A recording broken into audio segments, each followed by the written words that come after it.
This episode is brought to you by CoolStuffInc.com, the #1 seller of games and gaming accessories. And GatheringMagic.com, the #1 resource for Magic the Gathering news and articles. Oh, well, hello there. My name is Tom of MTG Radio, and today I bring a very cool deck for you. I like to call it the Living in the Upkeep deck, featuring Child of Alara, where all we do is live and die in the upkeep.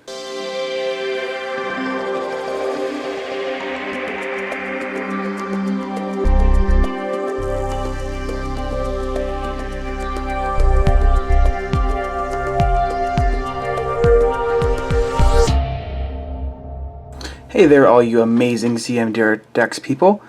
I'm happy to bring you my favorite EDH deck as of right now, and that one being the Child of Alara Upkeep deck. Now, Child of Alara itself, as you can see, white, black, blue, red, green for a 6/6 trampling legendary avatar, and when it's put into a grave from play, destroy all non-land permanents that cannot be regenerated. Very important part about this card, especially when it comes to commanders, that it does have to actually go to the graveyard and stay there.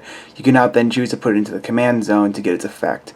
The reason why it shows this general is more as just a reset button. This deck does have it gets behind a lot, and Child of Alara is just the best reset button we could find in the colors. So, now that we know this, let's get to the surprise. What's this deck about? Oh, it's upkeeps. Who would have thought? So the first card I got to show you is Paradox Haze, and this is kind of the genesis of the deck. 2 and a blue to enchant a player. At the beginning of the enchanted player's first upkeep each turn, that player gets an additional upkeep step after this step. Now, I call this deck the Upkeep deck, and it has its own little slogan, which is known as Living and Dying in the Upkeep, and this is the card that lets us do it. Multiple upkeeps, as you'll see as we go through, lets this deck go off. If you ever want to take this deck off for a spin, Paradox Haze is always the first card you find, and it's always the card you want in your opening hand.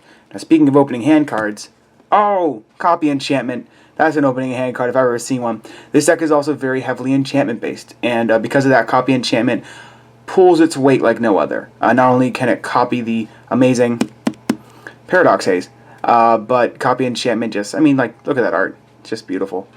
So it needs to be in the deck. And once we see Copy Enchantment and Paradox Haze, there are a couple of combinations of cards I want to talk about in this deck. And the first one is Chronomantic Escape. Chronomantic Escape for 4 white until your next turn. Creatures can attack you. You remove Chronomantic Escape from the game with 3 time counters on it. Suspends for 3 after that. The thing about Chronomantic Escape is if you have both Paradox Haze and Copy Enchantment out, you basically have an ultimate moat effect, is what I'm going to call it. You just can't be attacked for the rest of the game. As long as those 2 enchantments are out, you have 3 upkeeps, and Chronomantic Escape gets cast every single turn. So you just can't be attacked. It's the best. You're that little guy right there. That guy, that's you. You're all the way away from the bridge, and your opponents are crying on this side with their Crater Hook Behemoth, and you're laughing at them the entire time, gaining 5 life a turn, and draining them for 1. Greater Gargadon is also very important in this deck because it allows us to kill our own Child of Alara, which means we can reset the board whenever we want. Also, because it's Greater Gargadon, it's a 9/7 with an upkeep effect to suspend. Works very well in the deck, both on theme and with our general. Super important card. Speaking of super important cards, we do need to win the game, and Blood Tyrant, I've found at least, has been one of the best ways to win the game. 4 blue, black, red for a 5/5 flying, trampling vampire. It's a rare out of Conflux. At the beginning of your upkeep, each player loses 1 life. Put a +1/+1 counter on Blood Tyrant for each 1 life lost this way. Whenever a player loses the game, you put 5 +1/+1 counters on the Blood Tyrant. I have seen this guy has gotten that 5 +1/+1 counter ability multiple times, and the way he usually wins the game for us is we don't just play 1 Blood Tyrant, we play a lot of Blood Tyrants. Another way we win the games with Azor's Elocutors. Azor's Elocutors, another amazing upkeep. We get filibuster counters now, and when he has 5 more filibuster counters on him, we did to win the game. Whenever a source deals damage to us, we remove a filibuster counter from Azor's Elocutors. Surprisingly enough, this deck does a really good job of flying under the radar, or just, I guess, snaking under the radar. So Azor's Elocutors actually gets a lot of time to activate. Very important card for the deck. And now we're going to actually just start getting to upkeep effects in general, starting with Assemble Legion. I'm not going to touch on a lot of these, but just keep in your mind the fact that more than once we're more than likely going to have multiple upkeep effects. So cards like Assemble Legion is not going to just put in 1, then 2, then 3. It's going to put in 3, then 7, and just keeps going and going. It's an amazing card advantage engine for this deck, probably one of the best ones in the entire deck. Speaking of best cards in the deck, Progenitor Mimic. Oh gosh. Progenitor Mimic is on a whole different level when you get multiple upkeeps. Very important though, the cards you create during your upkeeps, because they'll probably have upkeep effects themselves, they won't trigger when you put them into play with Progenitor Mimic. A good example of this is going to be a card like the Bringer Cycle. If you have one upkeep, the card you put into play with Progenitor Mimic, the copied Bringer won't get its effect because it's not the beginning of the upkeep anymore. There was air quotes for that. Ooh, no! Dragon Broodmother. Ah, dragons. Deadbridge Chant, amazing for this deck. You'll notice there's a lot of just really impactful enchantments. That's why I did mention this deck has a very large enchantment strategy. It's just because, well, turns out enchantments are really, really, really good. And this one, really good. Primordial Hydra, also amazing in this deck. One of the alt win conditions, as we go through this pile of upkeep effects, you'll see that the win conditions slowly start to dwindle. Primordial Hydra is one of those cards that if your opponents don't remove it, they will die to it. X double green for a 0/0, enters the battlefield, X +1/+1 counters onto it. At the beginning of your upkeep, you double the amount of +1/+1 counters onto Primordial Hydra, and he's got trample as long as it has 10 or more. I have definitely seen this guy take 20 size bites out of our opponents, and overall, just an amazing, amazing card. Speaking of amazing cards, Mirror-Sigil Sergeant has to be... This card's been in the deck since the inception of it. Just the ability to constantly put out creatures into play. Mirror-Sigil Sergeant during our multiple upkeeps, especially since our multiple upkeeps is a blue enchantment, makes Mirror-Sigil Sergeant an amazing card. Debtors Knell with awesome altered art. This was actually a gift I gave to a friend who then got out of Magic and then was given to me, and I was like, yeah, sure, thanks for this back. At the beginning of your upkeep, we get to put a creature card in our graveyard into play in our control.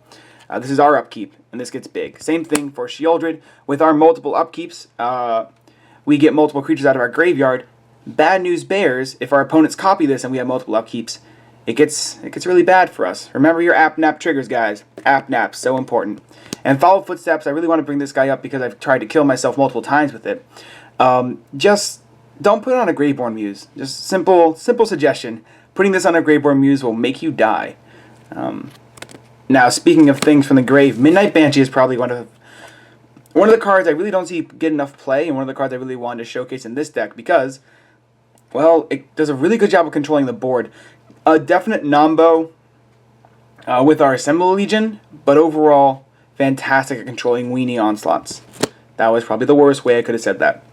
Now we're going to find two cards that just kind of let us stay alive, and that's Clearwater Goblet and Venser's Journal. Venser's Journal gives us no maximum hand size, which can be very important, and going to gain us a life for each card in our hand. And Clearwater Goblet, we are playing a 5-color deck, so getting that Sunburst of 5, very easy, and this goes really, really good in our deck. Now you'll notice there's some indescribable markings on this deck. One of my favorite things to do with this deck, especially since it is from my stream at twitch.tv/mtgradio, is get people that I meet in the wild who watch the stream to sign cards. This one's signed by Derek Boyko. This is Chronozoa. You probably can't actually read what this says, can you? No. It's a flying 3/3 with vanishing 3, and it's put into a graveyard from play if it had no time counters on it. Put 2 tokens into play that are copies of it. This is very fun multiple upkeeps. Now we're going to get to a whole slew of upkeep card draw. Phyrexian Arena being the first one. Really wish I had the original one from Invasion Block, but those silly white borders. Don't know why Wizards did it. Looks horrible. Graveborn Muse, the off-mentioned card. Again, this thing will kill you if you try and make multiple copies during your upkeeps. I lost 32 life to this thing. It was embarrassing. Speaking of embarrassingly good, Aeon Chronicler. Aeon Chronicler is just an amazing way with your multiple upkeeps to not only get a huge fatty that beats in, but to draw even more cards. If there's anything this deck wants to do, that's right, you guessed it, like all Magic decks, it wants to draw cards. And Bloodgift Demon also fits that same appeal. An amazing card from Innistrad. It's a flying 5/4. At the beginning of your upkeep, target player loses a life and draws a card. Not only is it 5/4 for 5 with flying, it also just draws you cards. What could be better? I know, Staff of Nin. Staff of Nin gives us more draw spells during our upkeeps and also deals more damage to creatures to players. Plus, I mean, like, ready for this one? Yeah, that's beautiful. Speaking of beautiful, Mind Unbound. 4 blue, just amazing Jason Felix art. At the beginning of your upkeep, you put a lore counter onto Mind Unbound, then draw a card for each lore counter onto Mind Unbound. Now, your mind might be unbound, but you need to actually be able to cast your spells, and that's what this next section is going to be all about. Casting our spells, starting with Chromatic Lantern. Chromatic Lantern is 3 mana for a rare artifact from RTR. Lands you control have tap by 1 mana of any color to your mana pool, and that 1 mana can also be added from Chromatic Lantern itself. Makes it really, really, really good. This is definitely a card I will suggest for any 5-color deck. It helps everything. Speaking of helping, this sad robot is the helper of all. I got the good old Mirrodin Yen's version. 4 mana for a 2/2 rare artifact creature, and whenever Solemn Simulacrum comes into play, you may search a library for a basic land, put it into play. Then when he dies, you draw a card. This one also signed by an awesome viewer named Demko. And now we're going to get to a short cycle. We have two cycles in the deck. The first one being the Bringers. Each Bringer is going to be a 5/5 for 8 a 5/5 for 9, but has a really awesome ability, alternate casting cost of Wooburg that you can pay instead of its mana cost. They're all going to be 5/5s for trample. Each one's going to do a different ability. The red one is going to let us gain control of a creature, untap it. It basically threatens a creature. The blue one is going to let us draw an extra 2 cards during our upkeep. Yeah, I like the blue Bringer. The black Bringer is going to let us pay 2 life to search for a card to put on top of our library. Be aware, with multiple upkeeps, it doesn't really make much sense to do this twice. The green Bringer is going to put 3 3s into play, probably the worst of the Bringers, and the white Bringer isn't included. After playing with the white Bringer a lot of times, I found that he's been subpar. Very, very, very subpar. Now, speaking of not subpar, Honden cycle time. Each Honden is going to be a legendary enchantment shrine from Kamigawa, the best of the blocks. Yeah, that's definitely wrong. For 4 and a green, it's a legendary shrine. At the beginning of your upkeep, you may put a 1/1 colorless spirit creature token into play for each shrine you control. So we have 1 shrine. The second shrine is going to be Honden and Seeing Winds. We get to draw a card during our upkeep for each shrine we control. The red shrine is going to let us deal a damage equal to the number of shrines we control every single turn. The white shrine is going to gain us 2 life for each shrine we control during our upkeep. And the black shrine is going to have us discard cards from our opponents. The reason why this one's at the back of the conga line of Hondens is because, well, honestly, this is probably the one I hate playing the most. It's always a feel-bad moment when you play a Honden in Knight's Reach, so watch out for this. Now, speaking of non-feel-bad moments, because that's exactly the opposite of what we were speaking about, Farseek is going to start the amount of land ramp or land search in this deck, and land search is super important. Starting with Farseek, 1 and a green to search a library for a plains, island, swamp, or mountain, and put it into the battlefield tapped, then shuffle your library. Farseek is going to get all of our shock lands, and for that reason, that's why I was printing M13. Explosive Vegetation, Kadamas Reach, and Cultivate, all really good ways to find basic lands, and this deck does run a lot of basic lands, and by a lot, I mean 16 basic lands, so more than your usual 5-color deck. That's because that's so we can use cards like Cultivate, Kadamas Reach, and Explosive Vegetation. Farhaven Elf, also going to find a land out of our library. Garruk Wildspeaker. Ooh, I gotta stop snapping those down, I guess. Garruk Wildspeaker, 2 double green to untap 2 target lands for a +1. It's got a loyalty of 3. -1 to put a 3/3 green beast, and -4 to overrun. This guy only untaps lands in this deck. It rarely overruns. I think I've overrun it once because of the Dragon Broodmother. Now, the next card is definitely a commander staple. One of the cards, while I had a EDH podcast that I loved highlighting every single time it came up. I think we put it into like 12 EDH decks by the time that podcast was over, and that's Mana Reflection. You've been seeing it around for the longest time just because, well, it does everything. 4 double green, if you tap a permanent for mana, it produces twice as much mana instead. Now to the colorless, we have Soul Ring, Release Sphere, and that's about it. This is our colorless land search. It's pretty basic, but it works. Now Maelstrom Nexus is a card. Let me see what's behind this. Okay, that's where we're at. Maelstrom. The next couple of cards are all going to be utility cards. Maelstrom Nexus, I'm going to be perfectly honest with you, is just a card that I couldn't find another deck to put into, and we have a 5-color deck, and I love this card. Cascade's really fun when you're doing it. Liliana Vess, just a straight-up tutor in this deck. We usually only -2 it. We're never really having people discard cards. It's just tutoring cards. Speaking of tutoring cards, Conflux. Not only the name of the set it was in, just an amazing spell for 5-color decks. 3 white, blue, black, red, green for a rare mythic rare sorcery. You can search your library for a white, blue, black, red, and green card. Reveal those cards and put them into your hand. My suggestions when it comes to this deck, for white, I usually get a Wrath Effect. For blue, I get Paradox Haze. For black, I might get something like Increasing Ambition or Phyrexian Arena.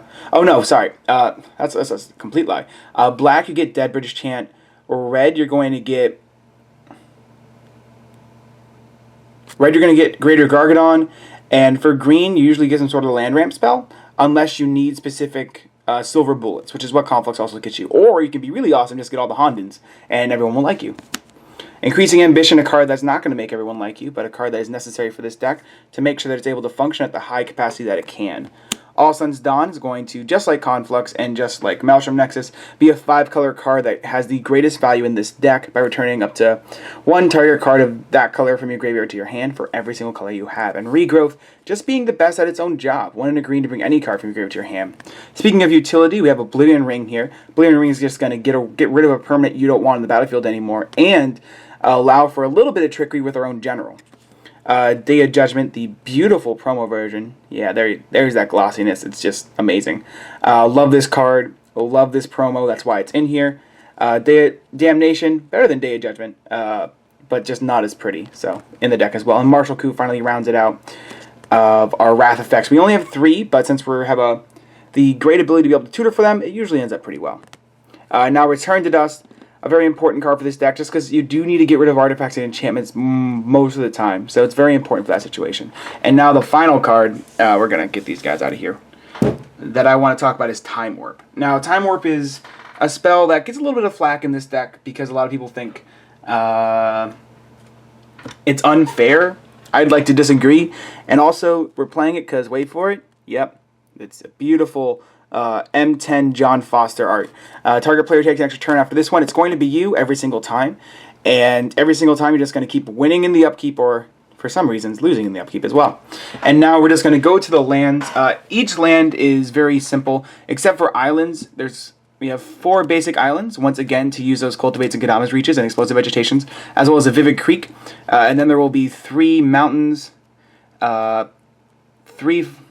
there will be 3 mountains, Vivid Crag, 3 plains, Vivid Meadow, 3 swamps, Vivid Marsh, and 3 forests,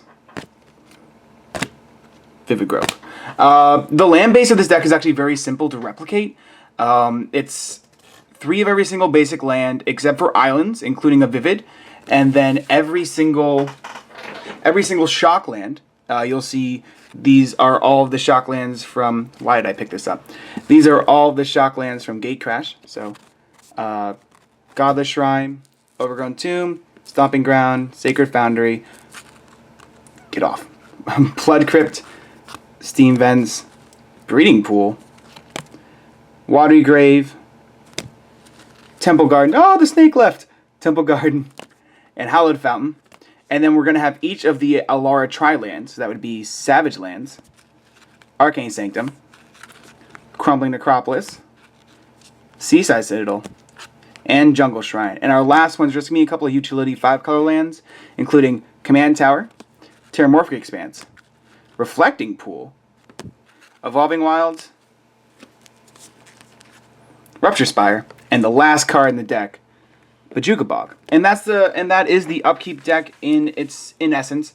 Very, very, very fun deck to play. It can dirtle around a lot, but overall, I really do love playing this deck. It's probably one of my favorite decks to play when it comes to EDH. Just when you just want to play around with your friends for 2.5 hours. The Upkeep deck is the #1 deck I pull out. If I want to play a fast game, if you ever want to play a quick game, don't play the Upkeep deck. It'll crumble to its knees. But besides that, definitely try out this deck. I can't suggest it enough. Thanks for checking me out, and I'm going to pass it over to myself. And with that, we have the end of this great sordid tale coming to you straight from CMDR decks. Definitely like and favorite this amazing YouTube channel. I can't put enough support behind them. They're doing something for the EDH community that not a lot of people actually do. So give him a little bit of credit. He definitely deserves your love. And I really hope you enjoyed this deck. It's probably one of my favorite decks. I run it all the time on my stream at twitch.tv/MTGRadio. Have a great day, guys, and go play some Magic.